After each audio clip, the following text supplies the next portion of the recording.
Class 9 Hindi poem Kabirdas.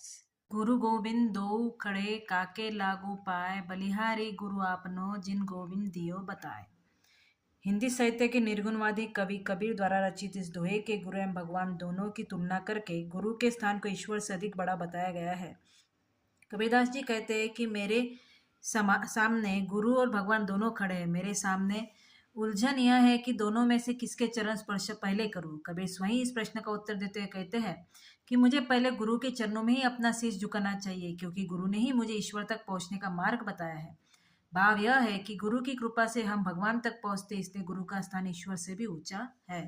जब मैं था तब हरि नहीं, अब हरि है मैं नाही, प्रेम गली आती साकरी तामे दोन समाही। संत कबीरदास जी कहते हैं कि जब तक मनुष्य में अहंकार की भावना होती है तब तक उसे ईश्वर का साक्षात्कार नहीं होता। ईश्वर का वास वह होता है जहाँ पे अहंकार नहीं होता। अहंकार और भगवान दोनों एक साथ नहीं रह सकते। कबीर कहते हैं कि प्रेम की गली बहुत तंग है, उसमें अहंकार और भगवान दोनों नहीं रह सकते। भाव यह है कि अहंकार व्यक्ति कभी भगवान को नहीं पा सकता।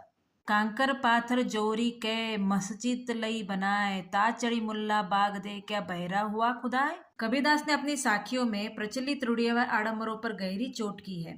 इस साखी में कवि मुसलमानों के खुदा को याद करने का या पुकारने के ढंग पर करारा व्यंग कर रहे हैं। वे कहते हैं कि कंकड़ पत्थर जोड़कर मस्जिद का निर्माण तो कर लिया गया, जिस पर चढ़कर मुल्ला बाग देता है, अर्थात अजान की आवाज देता है। कबीरदास जी प्रश्न पूछते हैं कि क्या खुदा बहरा हो गया है जिसके स्मरण करने के लिए जोर जोर से चिल्लाना आवश्यक है।